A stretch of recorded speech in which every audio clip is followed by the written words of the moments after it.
Hello and welcome to this guide. If you're using the Kick app on your Android device and want to enjoy some peace without constant alerts, you're in the right place. Today, I'll show you exactly how to disable notifications in the Kick app quickly and easily. Let's get started. First, open the Kick app on your Android mobile device. Next, look at the top right corner of the screen and tap on the profile icon. Then, from the Profile page, scroll down and select Notifications. After that, you will see two main options: Notifications on your phone and Email notifications.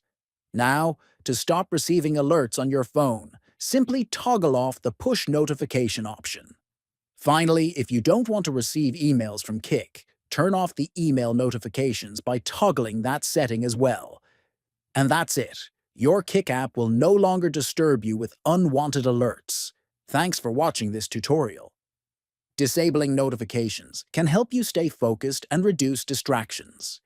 If you found this video helpful, consider subscribing for more useful tech tips and app guides.